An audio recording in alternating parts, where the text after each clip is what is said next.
खट्टी मीठी कहानियाँ।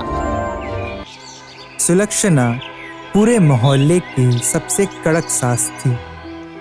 बहू कोई भी हो, नई या पुरानी, किसी को नहीं छोड़ती थी। उसकी 3 बहुएं थी, बड़ी नमिता, मझली गौरी और छोटी सरला। बड़ा बेटा दीपक चार्टर्ड अकाउंटेंट, मझला विमल वकील और छोटा चेतन बेरोजगार था। सुलक्षणा के यहाँ आज बहुत चहल पहल थी। बड़ी बहू नमिता का बेटा हुआ था। इस अवसर पर घर में एक पार्टी रखी गई थी। देखो दीप, हर मेहमान का ध्यान रखना। आज हमारे पोते का नामकरण होने वाला है। सारे गांव को मैंने न्योता भिजवा दिया है। जी पिताजी, मैं खुद फ्रंट गेट पर खड़ा रहूंगा। विमल को सारा सामान लाने भेज दिया है और चेतन भी हलवाई के पास जाकर बैठा है। ठीक है, फिर भी सतर्क रहना। कोई भी मेहमान बिना खाए नहीं जाए, ये देखते रहना। सुन सरला, पार्टी में बड़े बड़े लोग आ रहे हैं, अच्छे से रहना। मुझे तुम ही से डर है। वो दोनों तो अपने मायके से अच्छे अच्छे कपड़े और गहने लेकर आई है, पर तुम्हारा तो नकली रोल्ड गोल्ड काफी पुराना हो गया है। नया 9 दिन, पुराना 100 दिन। सही कहा तुमने।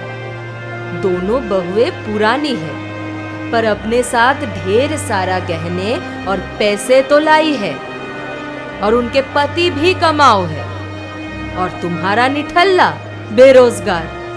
जैसा जोड़ा वैसा दही। माँ जी, मेरे पापा गरीब मिडिल फैमिली से है और उन्होंने अपने औकात से ज्यादा शादी में खर्च किया।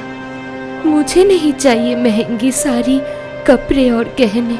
मेरा पति भले ही निठल्ला और बेरोजगार है, लेकिन मुझे उन पर आहा, एक तो कुछ लाई नहीं अपने यहाँ से, ऊपर से बोली लाखों वाली करेंगी। तुम जैसों से मुंह नहीं लगती। जाओ, जाकर अपना काम करो। सुलक्षणा छोटी बहू को दहेज का ताना हमेशा मारती रहती थी। सरला और चेतन दोनों सभी के ताने चुपचाप सुनते रहते थे, लेकिन सास बहू की बातचीत बगल में खड़ा चेतन सुन रहा था। उसके आंखों में आंसू आ गए। वह अपनी बेरोजगार होने पर शर्मिंदा था। शाम को पार्टी में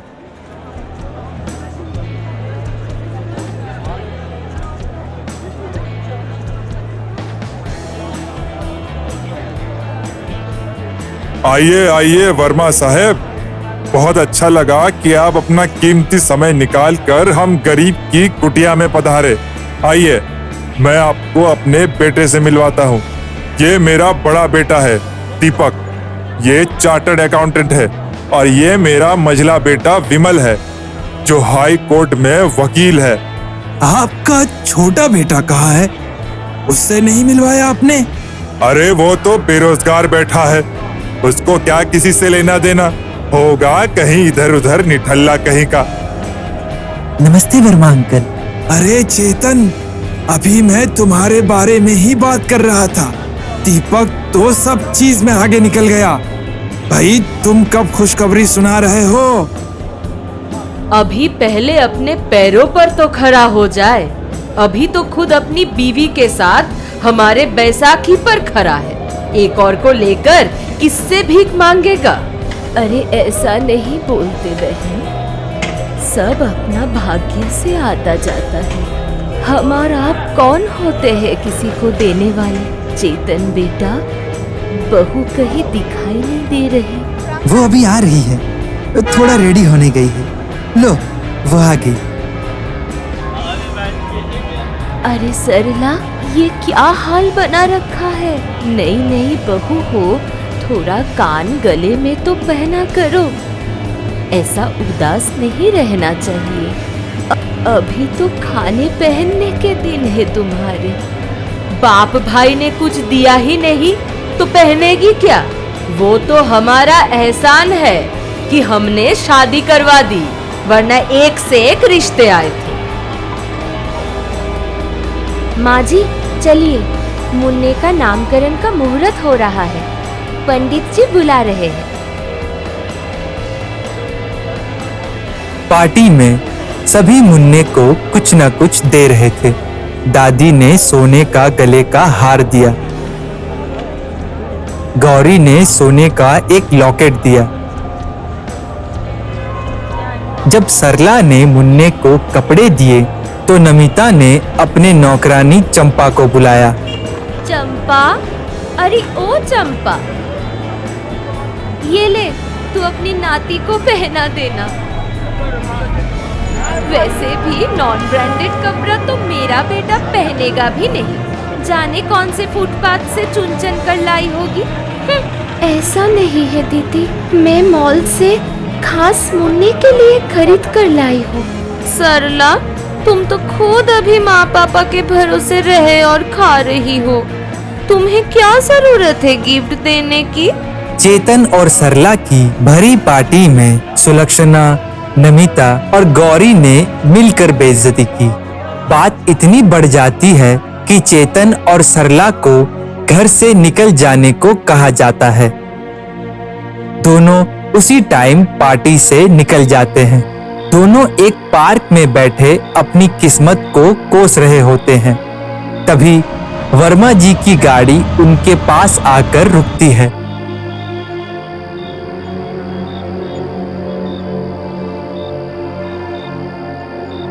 कुछ कहने सुनाने की जरूरत नहीं है। ये लो मेरे पुराने घर की चाबी। तुम उस मकान में जब तक चाहो रह सकते हो। और हाँ, तुम एक ब्रिलियंट स्टूडेंट रहे हो। चाहो तो पीछे वाले हॉल में अपना कोचिंग खोल सकते हो। मैं आपका ये एहसान जिंदगी भर नहीं भूलूंगा। कोई एहसान नहीं है, तुम मेरे बेटे के समान हो। हाँ बेटा, हमारा तो कोई औलाद नहीं है, इसीलिए तुम दोनों में ही मुझे मेरी संतान दिखती है। माँ जी, सभी लोग आप जैसे क्यों नहीं होते? वक्त बदलता है। चेतन एक कोचिंग खोलता है जिसके 80% बच्चे IIT में सक्सेसफुल होते हैं। जल्द ही उसका कोचिंग इंडिया का टॉप कोचिंग बन जाता है।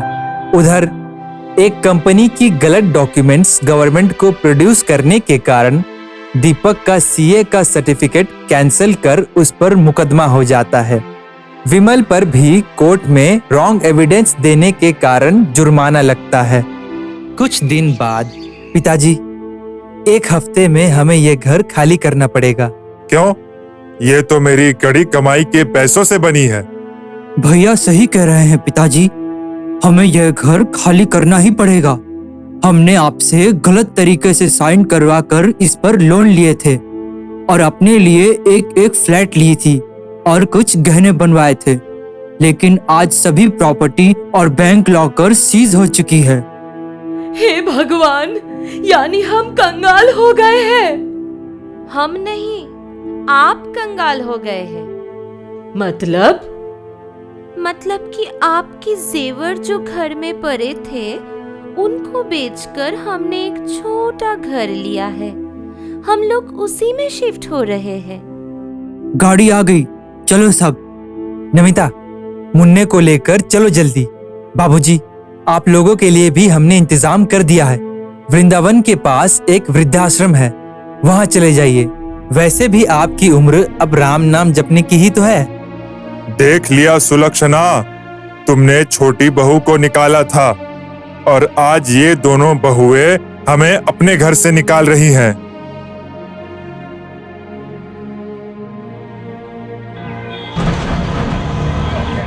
रामप्रीत और सुलक्षणा दोनों रोते हुए वहां से निकलते हैं।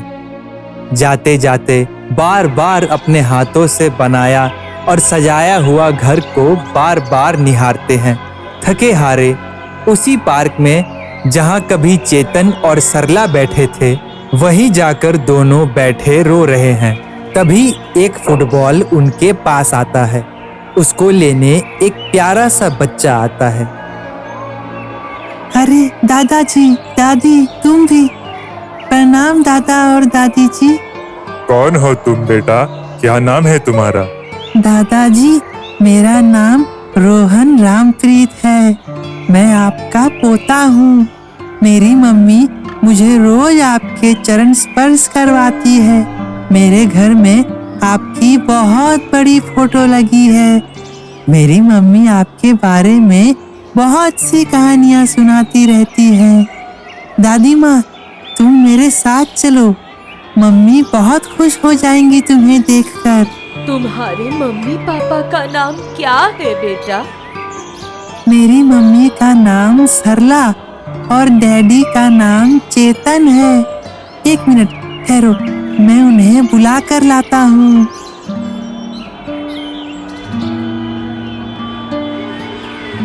रोहन दौड़कर चेतन और सरला को बुलाकर ले आता है, लेकिन तब तक रामप्रीत और सुलक्षणा जा चुके थे। अरे, दादा दादी तो अभी अभी यहीं थे, कहाँ चले गए? बेटा, तुमने किसी और को देखा होगा। वो लोग यहाँ इस पार्क में घर से इतनी दूर क्यों आएंगे? नहीं नहीं, वो दादा दादी ही थे। मुझे वहाँ ले चलिए। रोहन बेटा, अच्छे बच्चे जिद नहीं करते। चेतन, सरला और रोहन गाड़ी से अपने घर की ओर जा रहे होते हैं। तभी रोहन चिल्लाता है, वो देखो दादाजी और दादी माँ, मैंने कहा था ना। अरे हाँ, सचमुच माँ पापा ही तो है, लेकिन ऐसे हालात में। छोड़ो, हमें क्या, बेवजह रोड पर ड्रामा करेंगे। ड्राइवर, गाड़ी आगे बढ़ाओ। नहीं नहीं, इस हाल में उन्हें छोड़कर मैं नहीं जा सकती। ड्राइवर, गाड़ी रोको। सरला गाड़ी से उतरकर दौड़कर जाकर दोनों के पैर छूती है।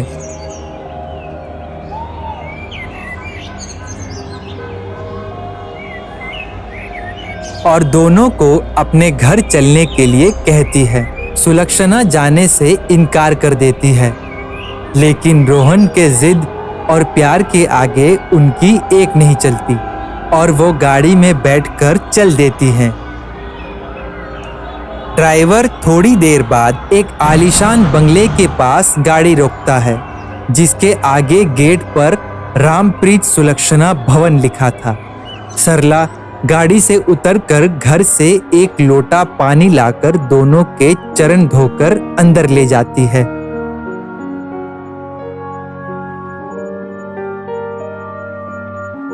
छोटे घर की छोटी बहू आज उन दोनों को बड़े घर की लग रही थी।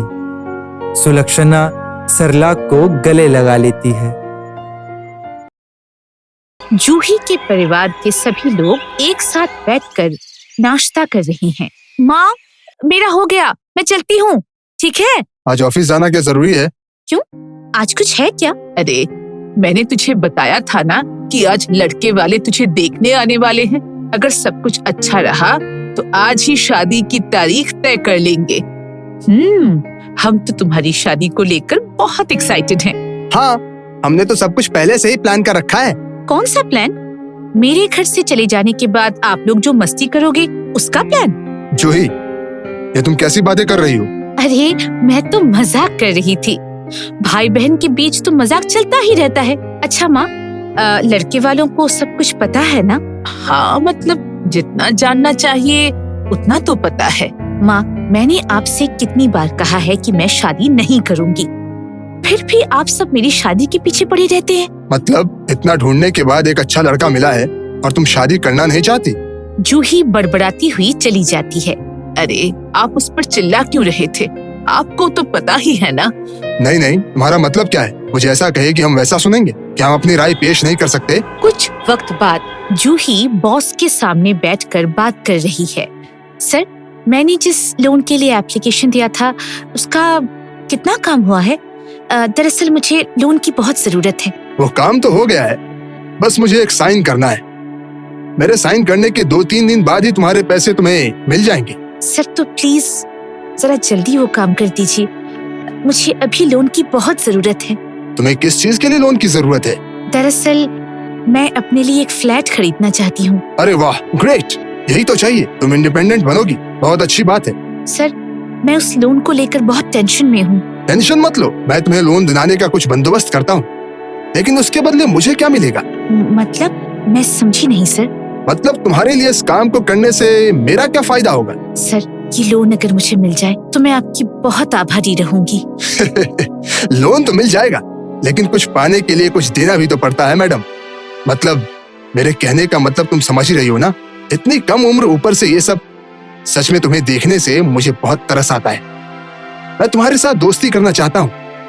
मैं समझ सकता हूँ कि यहाँ बात करने में तुम्हें झिझक हो रही है, तो फिर अगर तुम चाहो तो हम आज ऑफिस के बाद मिल सकते हैं। आई एम सॉरी सर, ये मुमकिन नहीं है। मतलब आज मेरे घर पर एक कार्यक्रम है, इसलिए मुमकिन नहीं है। तो फिर किसी और दिन? मैं चलती हूँ सर, और अगर आपको सच में मुझ पर तरस आता है तो मेरा लोन पास करवा दीजिए प्लीज। मुझे अभी उसी की सबसे ज्यादा जरूरत है। जूही बॉस के केबिन से निकलकर चली जाती है। कुछ वक्त बाद हम देखते हैं कि लड़के वालों में से लड़का और उसके माता पिता बैठे हैं और जूही के घर के सभी लोग बैठे हैं। अरे क्या बात है, अब तो बेटी को बुलाइए। हाँ, अभी लेकर आती हूँ। मीना जूही को लेकर आती है। ये है मेरी बेटी, रूप से लक्ष्मी और गुण से सरस्वती। तो बेटी, तुम्हारा नाम क्या है? जी, जूही। वाह, तो घर का काम काज सब आता है ना? देखो, हम थोड़े पुराने ख्यालातों के लोग हैं। शादी के बाद घर की बहू काम करे, ये हम बिल्कुल भी नहीं चाहते। हाँ, वो घर का थोड़ा बहुत खाना पकाना वगैरह ये सब करेगी, बच्चे को बड़ा करेगी। हम तो बस यही चाहते हैं। अरे आप बिल्कुल भी चिंता मत कीजिए, वो नौकरी छोड़ देगी। शादी के बाद आप जैसा कहेंगे वो वैसा करेगी। तो क्या ऐसी बात है भैया? ये बात क्या मैंने आपसे कही थी? जूही, मैं आप लोगों को एक बात साफ साफ कह देती हूँ, मुझे बहुत मुश्किल से एक नौकरी मिली है और आपने मेरी तकलीफ को नहीं देखी है और इसलिए आप मेरा मतलब नहीं समझ सकते। लेकिन भैया, आपने तो मेरा स्ट्रगल देखा है, आप ऐसा कैसे कह सकते हैं? जूही उठकर खड़ी हो जाती है। जूही, कहाँ जा रही है? हमें अपने घर बुलाकर बेइज्जती करने की क्या जरूरत थी? अरे वो सॉरी, असल में मेरी बहन। हाँ, बस बस रहने दीजिए। अब अपनी बहन की तरफ से सफाई देने की कोई जरूरत नहीं है। इतनी पटर पटर बातें करती है। अगर ऐसा है तो अपने पिछले परिवार को संभाल क्यों नहीं पाई? हम यहाँ एक और पल भी नहीं रह सकते। ए जी, चलो चलो।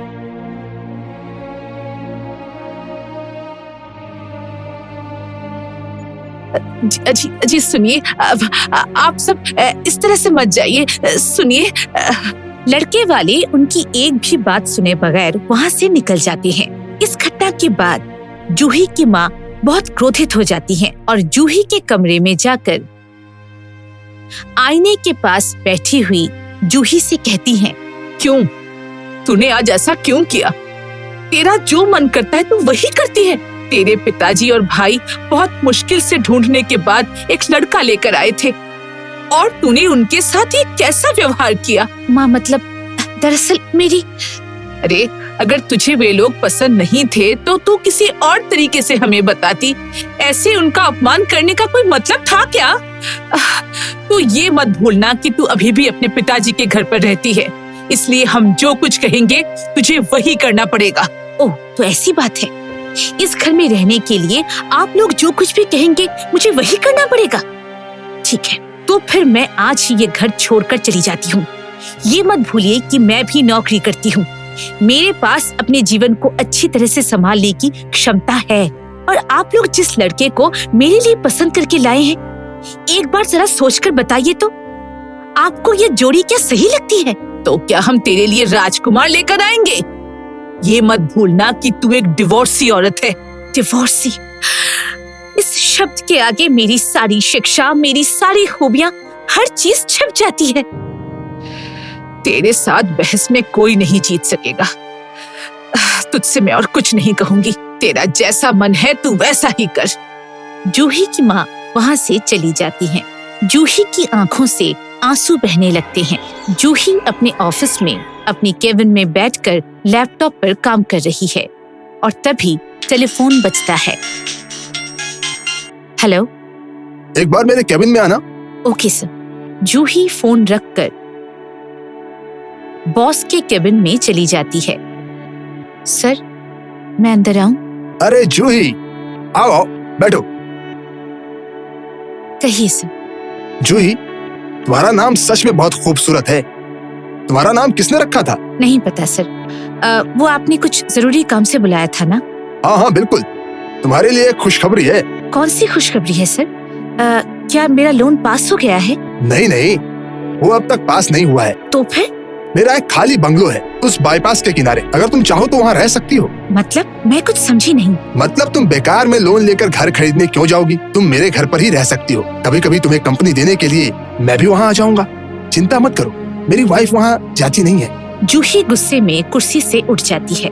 सर, आपको एक लड़की से इस तरह की बात करने में शर्म नहीं आती? कुंवारी लड़की होती तो नहीं बोलता, लेकिन तुम तो डिवोर्सी हो ना। डिवोर्सी हूँ तो क्या मेरी कोई इज्जत नहीं है? तुम जितना भी ये सब बातें कह लो, असल सच तो सभी जानते हैं। और तुम इतना नाराज क्यों हो रही हो? उससे बेहतर होता कि तुम मुझसे दोस्ती कर लेती। मेरा साथ दो, देखना तुम्हारी खुशी की कोई सीमा नहीं रहेगी। मुझे यकीन नहीं होता, आप एक ऑफिस के बॉस होकर ऑफिस के एक एम्प्लॉय के साथ इस तरह की बातें करते हैं। मैं आपके नाम पर कंप्लेन करूंगी। अरे जाओ जाओ, तुम्हें जो मन में आए वो करो। मैं भी देखूंगा तुम्हारी नौकरी कैसे रहती है। ये नौकरी आपने मुझे नहीं दी है, मैंने इसे अपनी काबिलियत से हासिल की है। ये कहकर जूही वहाँ से चली जाती है। जूही अपने साथ हुए इस दुर्व्यवहार को सहन नहीं कर पाती है और अपने अपर ब्रांच में कंप्लेन करती है। जूही फोन पर बात कर रही है। कब आ रहे हैं? कल? अच्छा, ओके ओके। क्या नाम बताया? सूर्या सेन। अगले दिन बॉस के केबिन में एक युवक आता है। वो सनग्लासेस खोलकर कहता है, नमस्ते, मैं सूर्य सेन हूँ, स्पेशल ब्रांच ऑफिसर। नमस्ते सर, बैठिए। क्या बात है, आप इतने नर्वस क्यों हैं? मैंने तो अभी तक कुछ पूछा भी नहीं है। नहीं सर, बोलिए। आपको शायद पता है कि आपके नाम पर एक कंप्लेन हुआ है। इस ऑफिस की एक लड़की जूही दत्त, उन्होंने ही कंप्लेन किया है, उसी कारण मुझे यहाँ आना पड़ा है। बोलिए सर, मुझे क्या करना पड़ेगा? एक्सप्लेन करना पड़ेगा? जो कुछ भी हुआ है सब बताना पड़ेगा। सर, उस लड़की ने आपको क्या बताया है वो मैं नहीं जानता। अगर मुझे इस कंप्लेन के बारे में पहले कुछ पता होता तो मैं खुद से आपसे कांटेक्ट कर लेता। अचानक से उस लड़की ने आपके नाम पर कंप्लेन क्यों किया? देखिए सर, मैं इतने सालों से यहाँ काम कर रहा हूँ, आज तक किसी ने मेरे नाम पर कोई बुरी बात नहीं कही है। जरूरत पड़े तो आप इंक्वायरी करके देख सकते हैं। तो आपका कहना है कि वो लड़की झूठ बोल रही है? बिल्कुल सर, शायद आपको नहीं पता, वो लड़की एक डाइवोर्सी है। उसका स्वभाव और चरित्र बिल्कुल भी ठीक नहीं है। ये लड़की असल में ऑफिस के सभी तरीकों के लाभ उठाना चाहती है। आप बहुत ही इंटेलिजेंट हैं, आप जरूर मेरी बात समझ पा रहे होंगे। मैं फिर से कहता हूँ, आप चाहे तो इंक्वायरी बैठा सकते हैं। मैं भी चाहता हूँ कि सच सबके सामने आए। इसके बाद सूर्या एक एक करके ऑफिस के एम्प्लॉइज से इंक्वायरी करता है। नहीं, हमारे बॉस ऐसे नहीं हैं, उन्हें हम आज से थोड़ी ही जानते हैं। हाँ, वो भले ही थोड़े स्ट्रिक्ट हैं, लेकिन वो ऐसे बिल्कुल भी नहीं हैं। बॉस के केबिन में जूही और बॉस दोनों खड़े हैं। मिस जूही, मैं आपके कंप्लेन के कारण ही यहाँ आया था, क्योंकि हमारी कंपनी औरतों की सेफ्टी के बारे में बहुत सोचती है, लेकिन मुझे आपकी कंप्लेन की कोई व्यू यहाँ नहीं मिली। लेकिन सर, एक औरत होकर आप अपने चरित्र का इस्तेमाल करके एक इंसान के जीवन के साथ ऐसा कर सकती हैं, ये मैं बिल्कुल भी सोच नहीं सकता था। सर, मेरा यकीन मानिए, मैं झूठ नहीं बोल रही हूँ। और एक भी बात नहीं, आप तो दिखने में इतनी इंटेलिजेंट नजर आती हैं। अपना रेपुटेशन इस तरह खराब मत कीजिए, और भविष्य में अगर आपने ऐसा कुछ किया तो ऑफिस को मजबूरन आपको फायर करना पड़ेगा। सर, मुझे आपको कुछ समझाना है। यहाँ आपसे जरूर कोई बड़ी गलती हो रही है। मुझे अब आपकी कोई भी बात और कोई एक्सप्लेनेशन नहीं सुननी है, ओके? लेकिन क्यों सर? मैं एक लड़की हूँ, क्या इसलिए मेरी बातों का कोई मूल्य नहीं है?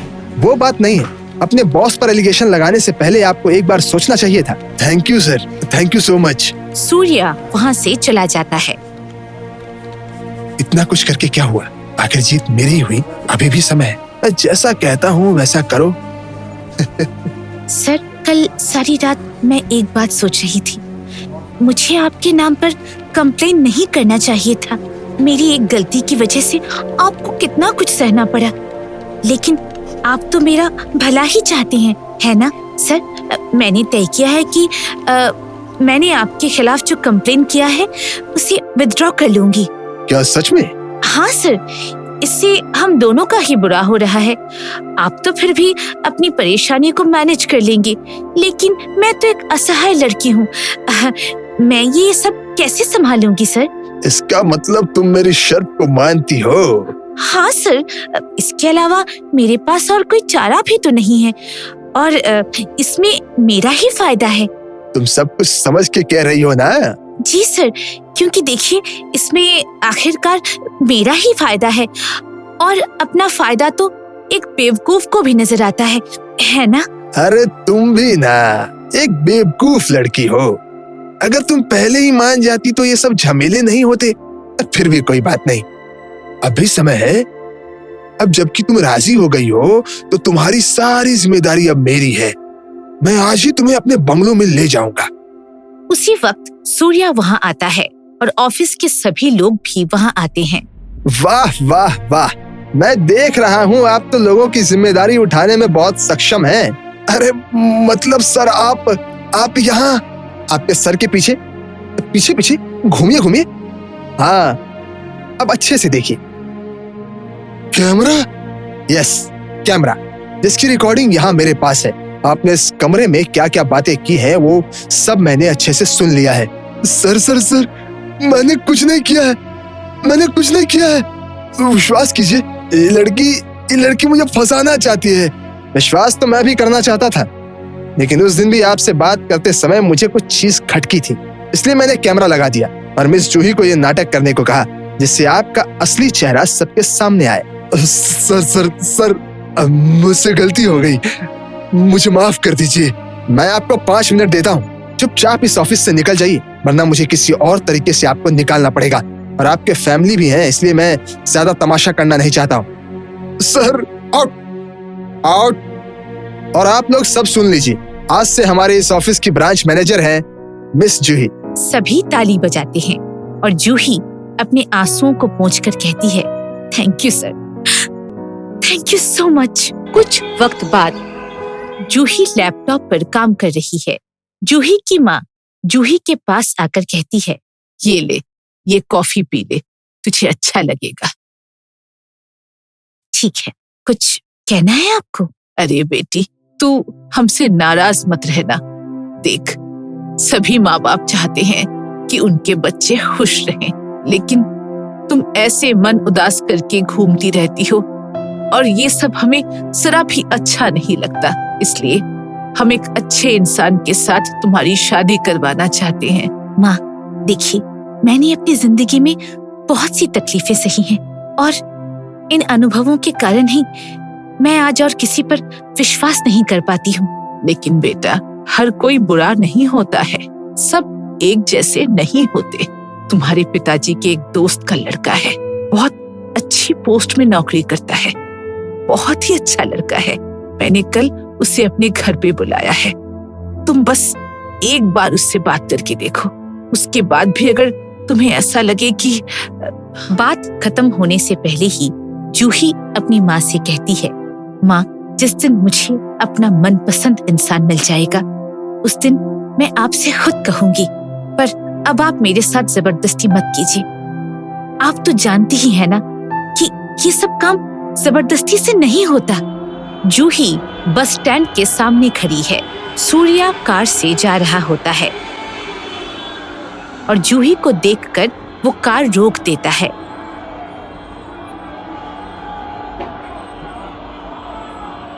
अरे मिस जूही, आप यहाँ? हाँ, दरअसल मैं वो बस का इंतजार कर रही हूँ। लेकिन सर, आप यहाँ कैसे? हाँ, यहाँ मुझे किसी से मिलना था। वैसे आपका घर किस तरफ है? जी, इंदिरा नगर 4 नंबर ब्लॉक। अरे मैं भी उसी तरफ जा रहा हूँ। आइए, मैं आपको छोड़ देता हूँ। अरे नहीं नहीं, रहने दीजिए, मैं चली जाऊंगी। अरे इतना झिझकने की जरूरत नहीं है, आइए। जूही कार में बैठ जाती है, कार चलने लगती है। सॉरी। अरे सर, आप क्यों सॉरी बोल रही हैं? असल में मेरे ऑफिस में ही आपका इतना बड़ा अपमान हुआ था और उस दिन इतने झमेले के बीच में आपको सॉरी भी नहीं कह पाया, इसीलिए अभी कह रहा हूँ। आप चिंता मत कीजिए, मैं इसका पूरा ध्यान रखूंगा कि भविष्य में किसी महिला के साथ ऐसा कुछ भी ना हो। मैं औरतों की बेइज्जती नहीं सह सकता। सच में ये इंसान बिल्कुल अलग है। इनके अच्छे विचार इनकी बातों से ही पता चलते हैं। बस यहीं रुक जाइए, मेरा घर आ गया। ये घर? अरे मुझे भी तो इसी घर में आना था और किसी से मिलना था। इस घर में? किसके साथ? मनोरमा। वो तो मेरा ही घर का नाम है। इसका मतलब आपके साथ ही? जूही मुस्कुराकर कार से उतर जाती है। सूर्या और जूही की माँ बैठे हुए हैं। तो मुझे गलत मत समझना बेटा कि मैंने तुम्हें यहाँ बुलाया है। दरअसल मैंने सोचा था कि तुम दोनों की जिंदगी को एक कर पाऊंगी, लेकिन वो तो शादी के लिए बिल्कुल भी तैयार नहीं है। तो फिर अब मैं क्या करूं बोलो? इतनी बड़ी लड़की के साथ जबरदस्ती भी तो नहीं कर सकते। नहीं, मैं आपको गलत क्यों समझूंगा? और शादी कोई बच्चों का खेल तो नहीं है। इसमें दो लोग जिंदगी भर एक साथ रहते हैं, इसलिए इसमें बस एक व्यक्ति की बातों से कुछ नहीं होता, जबरदस्ती करने से भी नहीं। जूही आती है। जबरदस्ती नहीं, मैं इस शादी के लिए खुद राजी हूँ। सच जूही? माँ, मैंने आपसे कहा था ना कि जिस दिन मुझे मेरा मनपसंद इंसान मिल जाएगा उस दिन मैं खुद ही शादी के लिए राजी हो जाऊंगी। और आज मैंने उस इंसान को ढूंढ लिया है माँ, इसलिए इस शादी को लेकर मेरे मन में अब और कोई शंका नहीं है। जूही, तुम सोच समझ कर कह रही हो ना? हाँ, मैंने बहुत सोच समझने के बाद ही ये डिसीजन लिया है। और आप जैसे इंसान को लेकर अगर मैं कंफ्यूज्ड रहूंगी तो सारी जिंदगी कंफ्यूजन में ही बीत जाएगी। और मैं भी देर करना नहीं चाहती। मैं कल ही पंडित जी को बुलाकर तुम दोनों की शादी की तारीख निकलवा लूंगी, ताकि तुम दोनों जल्द से जल्द एक हो सको। सूर्या और जूही एक दूसरे की तरफ देखते हैं। जूही की राय जानने के बाद दोनों परिवार भी राजी हो जाते हैं और इन दोनों की शादी हो जाती है। और इसके साथ साथ जूही अपने सारे पुराने लांछनों को मिटाकर सूर्या का हाथ थामकर एक नए जीवन की शुरुआत करती है। बिमला के इकलौते बेटे का नाम है प्रलय। पति के देहांत के बाद बिमला ने अपने बेटे की परवरिश बहुत ही अच्छी तरह से की है। अब प्रलय बड़ा हो चुका है, उसकी शादी की उम्र हो चुकी है। वो एक स्कूल में नौकरी करता है। बहुत सारी लड़कियों को देखने के बाद अंततः सपना उन्हें पसंद आती है।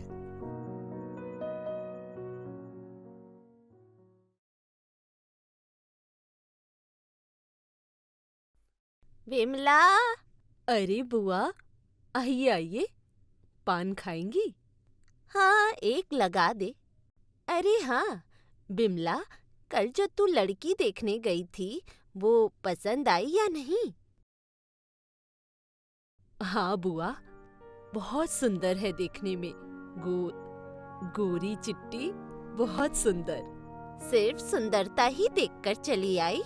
हमारा बेटा स्कूल मास्टर है, उसकी होने वाली बीवी का पढ़ा लिखा होना जरूरी है। ये तो आपने सही कहा बुआ, वो लड़की एमए पढ़ी हुई है। मुझे कितना अच्छा लग रहा है, मैं आपको क्या बताऊं।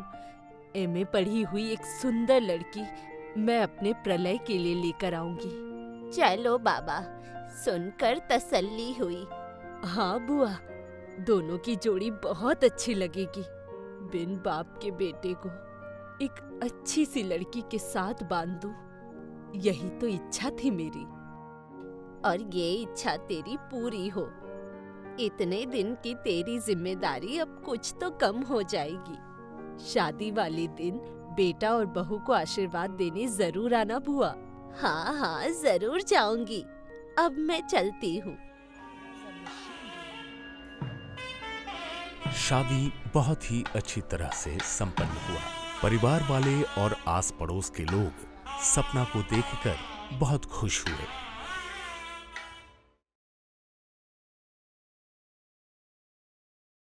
अरे चावल क्यों? मैंने तो पहले ही दिन कह दिया था ना कि मैं दोपहर के टाइम चावल नहीं खाती, सिर्फ दलिया खाती हूँ। ये क्या बात हुई? तुम दोपहर के समय चावल नहीं खाओगी? पर क्यों बेटी? चावल खा खा कर मैं मोटी हो रही हूँ। मेरा फिगर खराब हो जाएगा। आप लोगों की तरह मोटी हो जाऊं तो चलेगा क्या? ये सब तुम क्या कह रही हो? अपनी सास से कोई ऐसे बात करता है? देखिए, ऐसा वैसा मैं नहीं जानती, सिर्फ इतना जानती हूँ कि मुझे स्लिम और सुंदर दिखना है। कल से मुझे दोपहर के समय सिर्फ दलिया दीजिएगा और रात के वक्त उबली हुई सब्जियाँ। खाने को इस तरह छोड़कर नहीं उठते बेटी, खाकर जाओ। नहीं, मैं फल खा लूंगी।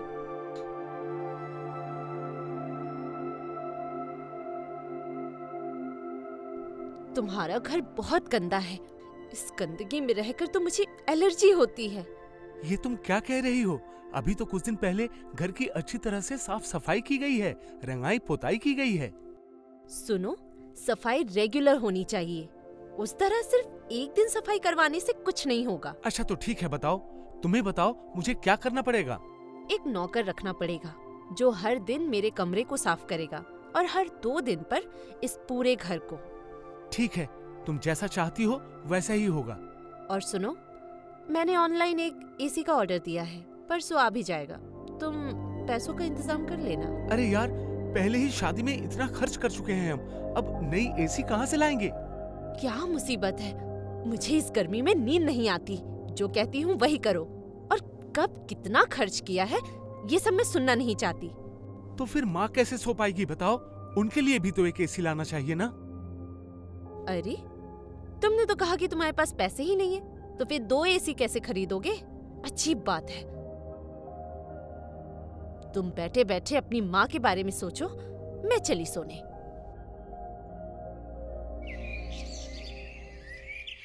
विमला, ओ विमला। अरे बुआ, आइए आइए। शादी में क्यों नहीं आई थी? अरे मैं अपने बेटे के साथ काशी चली गई थी उसी वक्त, इसीलिए नहीं आ पाई थी। ओह, काशी गई थी? रुकिए रुकिए। बहू, 1 लोटा पानी लाना।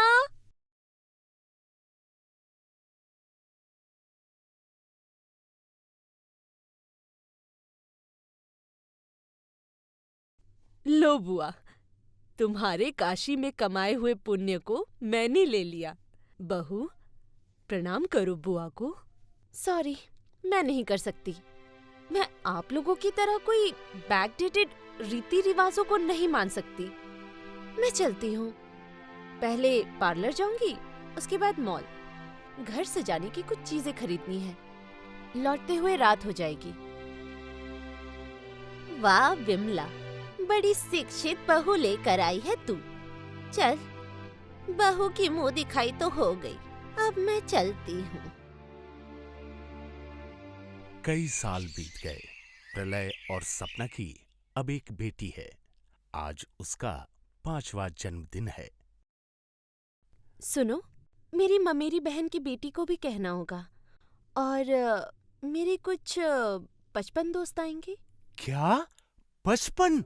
हाँ, इसमें इतना आश्चर्य होने की क्या बात है?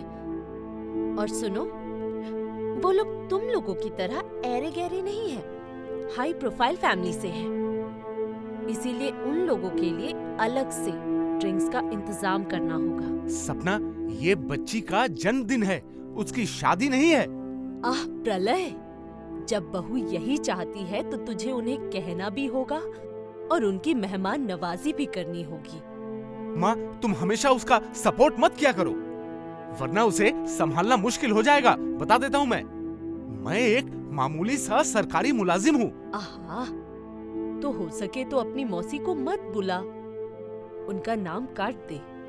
और इसके अलावा वो विधवा है, शुभ काम में आकर वो करेंगे भी क्या? क्या मतलब?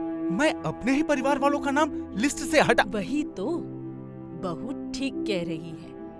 स्टार्टर में कुछ जबरदस्त होना चाहिए, जैसे कि क्रिस्पी चिकन या पनीर टिक्का टाइप्स। सुनो, तुम कैटर से कहना कि वो आकर मुझसे मिले। और हाँ, मैंने ऑनलाइन मिमी के लिए कपड़ा देखा है, कुछ 12,000 का। कल उसकी डिलीवरी आ जाएगी, तुम पैसे देकर जाना। तब तक मैं जाकर पार्लर में कॉल कर लेती हूँ।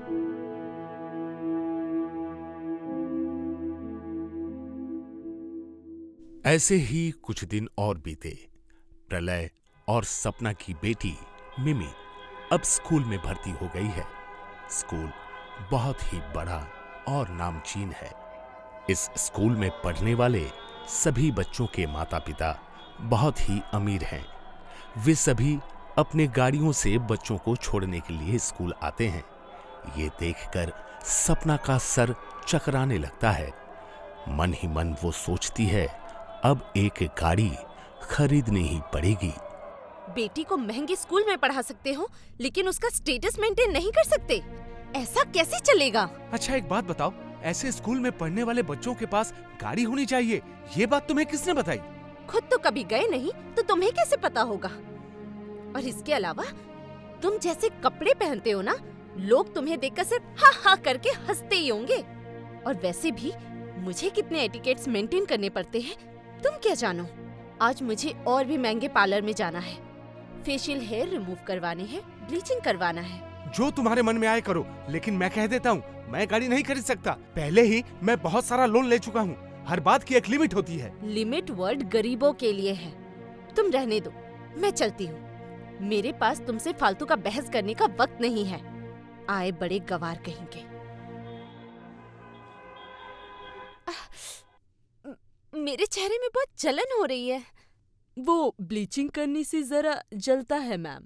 उफ, बहुत जलन हो रही है, मुझसे बर्दाश्त नहीं हो रहा। आप इसे पोंछ दीजिए। आप बहुत हड़बड़ाती हैं मैम। ये क्या? मेरा चेहरा जलकर काला कैसे हो गया? हाय हाय, ये क्या किया आप लोगों ने? जरूर आपको पहले से एलर्जी रही होगी मैडम, आपने तो बताया नहीं हमें। मेरे इस चेहरे को अब अभी इसी वक्त ठीक कर दीजिए। ये तो पॉसिबल नहीं है मैम। इसके बाद से ही मिमी अपनी कुरूप माँ को देखकर डरती है और उसके पास जाना बंद मैं कर देती तेरी है। माँ हूँ मिमी। जाओ बेटा, अपनी माँ के पास जाओ। छी, तुम कितनी डरावनी हो। मैं तुम्हारे पास नहीं जाऊंगी। तुम्हें देखकर मुझे डर लग रहा है। तुम चली जाओ। मैं अपनी दादी के पास ही रहूंगी। हे भगवान, ये कैसी सजा दी तुमने मुझे। मैंने खुद ही अपना सर्वनाश कर लिया। ये सब मेरे अहंकार का ही नतीजा है। चुप हो जाओ बहू, सब ठीक हो जाएगा। माँ, आपका बेटा भी मुझे नींद में देखकर डर जाता है, इसीलिए वो दूसरे कमरे में सोता है। ये कैसा सर्वनाश हो गया माँ मेरे साथ। मैं अपने पापों का फल भुगत रही हूँ। ये सब मेरे पापों का ही परिणाम है। मुझे माफ कर दीजिए माँ। तुम मेरी बहू नहीं, तुम मेरी बेटी हो। सुनो, तुम फिक्र मत करो। प्लास्टिक सर्जरी नाम का एक इलाज होता है। अगर जरूरत पड़े तो मैं अपने सारे गहने बेचकर तुम्हें फिर से पहले की तरह ही सुंदर बनवाकर वापस ले आऊंगी। तुम निश्चिंत रहो बहू। माँ, माँ, माँ।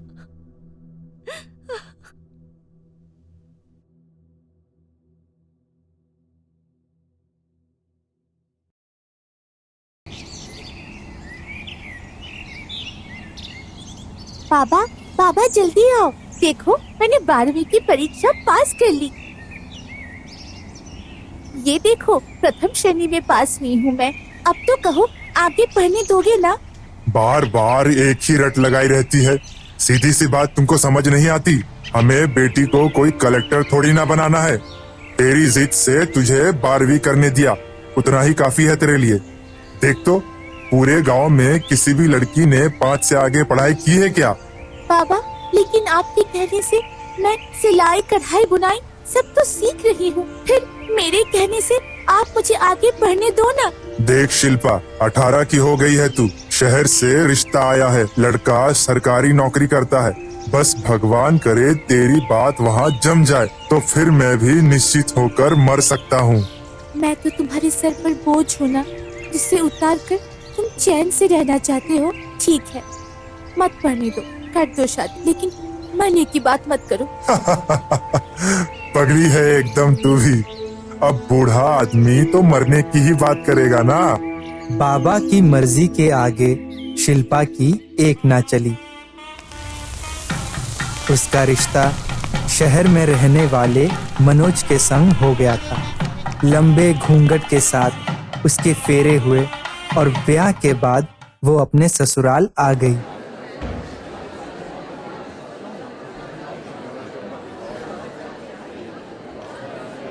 मनोज के तो भाग ही खुल गए हैं, जो इतनी कम उम्र की लड़की मिल गई। देखो तो कितनी सुंदर है। मुझे तो बहुत कम दिखाई पड़ता है। राम लखन के कौन से लड़की की दुल्हन आई है? उसी की जिसकी औरत मर गई थी। हाँ हाँ, उसी की। देखो तो कितनी अच्छी लड़की मिल गई। नहीं तो दूसरे ब्याह में कहाँ अच्छे रिश्ते मिलते हैं। सही कहती हो, अपनी अपनी किस्मत की बात है। घूंघट के अंदर शिल्पा सारी बातें सुन रही थी। क्या दूसरी शादी? ये लोग क्या बोल रहे हैं? कुछ देर बाद मोहल्ले की औरतें मुंह दिखाई करके चली जाती हैं और मनोज उसके कमरे में आ जाता है। मुंह दिखाई करने आई औरतें पता नहीं क्या क्या अनाप शनाप बोल रही थी। मेरा तो दिल ही थक से रह गया। क्या बात है, ठीक से बताओ, क्या हुआ है? वो बातें कर रही थी कि आपकी ये दूसरी शादी हुई है और पहली पत्नी मर चुकी है। हाँ, तो इसमें अनाप शनाप जैसी क्या बात है? मेरी शादी हो चुकी है और 3 बच्चे भी हैं। पहली पत्नी मीनाक्षी की मौत होने के बाद ही तो मैंने दूसरी शादी की है। एक बार को तुम मेरे लिए कुछ ना करो तो भी चलेगा, लेकिन मेरे बच्चों का ख्याल रखना। इससे अधिक मैं तुमसे कुछ नहीं चाहता। ऐसा समझ लो कि बच्चों की खातिर ही मैंने दूसरी शादी की है। क्या कहा? आप मुझे अपने बच्चों की आया बना कर लाए हो? अगर इतने ही सीधे सच्चे हैं आप, तो झूठ बोलकर शादी क्यों की? आपको शादी से पहले सब कुछ बता देना चाहिए था। मैं किसी और की जगह नहीं ले सकती। मैं अपने बाबा के पास वापस जाना चाहती हूँ। देखो, तुम्हारे बाबा को सारी बातें पहले से ही पता है। मैं नहीं जानता उन्होंने तुमसे सच्चाई क्यों छिपाई, लेकिन किसी को भी धोखा देना मेरी आदत नहीं है। फिर भी तुम चाहो तो जा सकती हो, मैं तुम्हें नहीं रोकूंगा। पूरी रात शिल्पा अपने भाग्य पर आंसू बहाती रही। सुबह उठी तो आंखों के सामने 3 छोटे छोटे बच्चों को पाया। क्या नाम है तुम तीनों का? कितने साल के हो तुम? मैं अजय 6 साल का हूँ। ये मेरी बहनें हैं, आरती और ज्योति। आरती 4 साल की है और ज्योति 2 साल की। चाह कर भी शिल्पा उन नन्हे नन्हे बच्चों से खुद को दूर नहीं रख पा रही थी। बिन माँ का जीवन कैसा होता है, ये शिल्पा से बेहतर और कौन समझ सकता था। मेरे साथ जो कुछ भी हुआ उसमें इन नन्हे बच्चों की क्या गलती है? आज से मैं ही इनकी माँ हूँ।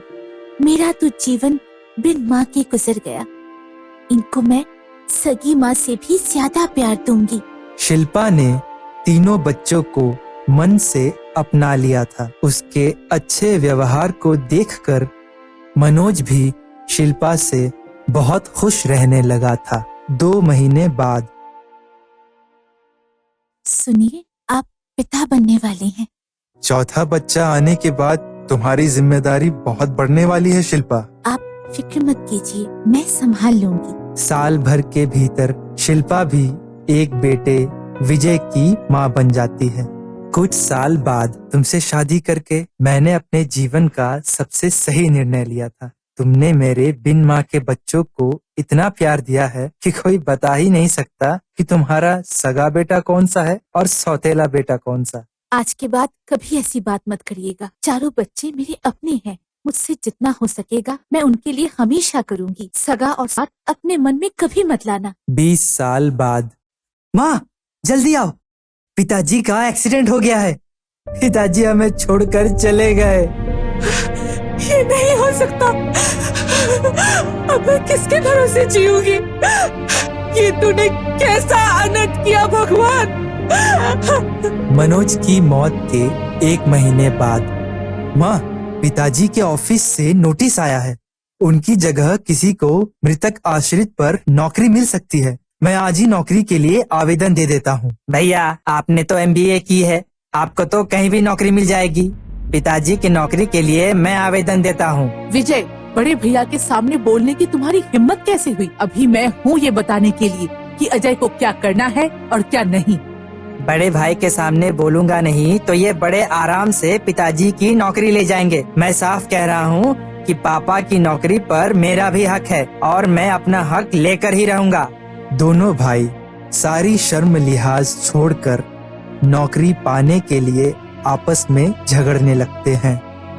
माँ, अगर आपने छोटे का पक्ष लिया तो मैं समझ जाऊंगा कि सगा बेटा सगा ही होता है और सौतेला सौतेला। अभी विजय 19 साल का हुआ है, पढ़ने लिखने का समय है ऐसा नहीं। दुनिया की नजर में अच्छी माँ साबित होने के लिए आपने हमेशा मेरे साथ पक्षपात किया है, लेकिन अब मैं पीछे हटने वाला बिल्कुल नहीं हूँ। दोनों बेटों की बात सुनकर शिल्पा रात को अपने कमरे में बैठी आंसू बहा रही थी।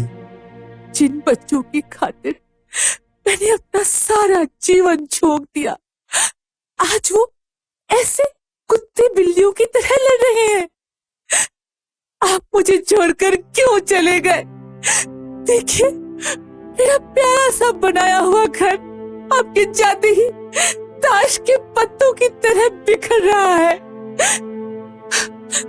मुझे कुछ ना कुछ करना ही होगा, नहीं तो इस घर के टुकड़े होने से कोई नहीं रोक पाएगा।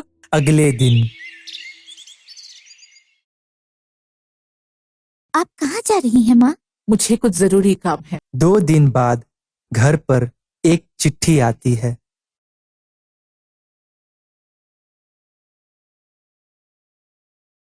माँ, पिताजी के ऑफिस से चिट्ठी आई है। अच्छा, पढ़कर सुनाओ तो। इसमें लिखा है कि पिताजी की नौकरी आपको दी जाती है। ये क्या है माँ? तुमने बिल्कुल ठीक पढ़ा है बेटा। नौकरी मेरे पति की है, इसलिए उनके जाने के बाद इस पर सबसे पहला हक मेरा है। कानून तो यही कहता है ना। माँ, ये आपकी नौकरी करने की उम्र है क्या? आप घर पर आराम कीजिए, नौकरी मैं करूंगा। आपको क्या जरूरत है माँ, इस उम्र में घर से बाहर निकलकर काम करने की? आप ये सब नहीं कर पाएंगी। अगर 18 की उम्र में मैं 4 बच्चे पाल सकती हूँ, तो 38 में नौकरी नहीं कर सकती? अभी इतनी भी बूढ़ी नहीं हुई हूँ जितना तुम समझ रहे हो। पूरे 22 साल नौकरी कर सकती हूँ।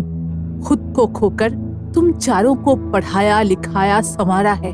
कभी अपनी खुशी के बारे में नहीं सोचा मैंने। हमेशा तुम सबकी खुशी में ही अपनी खुशी ढूंढती रही।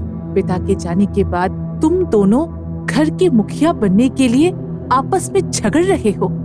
ये बात कैसे भूल गए कि तुम्हारी माँ अभी जिंदा है। अब इस घर की मुखिया मैं हूँ, इसलिए नौकरी भी मैं ही करूँगी। तुम्हारे हाथ में सब कुछ सौंप दिया तो तुम दाने दाने के लिए मोहताज कर दोगे। मुझे माफ कर दो माँ, आप सही कह रही हैं। पापा के बाद आपका ही हक पहले बनता है। न जाने ये ख्याल मेरे मन में क्यों नहीं आया। हाँ माँ, भैया सही कह रहे हैं। मैं अपनी ग्रेजुएशन पूरी करूंगा और पापा का सपना भी पूरा करूंगा। शॉर्टकट में नौकरी पाने का लालच में मैं भी भूल गया था कि पापा मुझे वकील बनाना चाहते थे।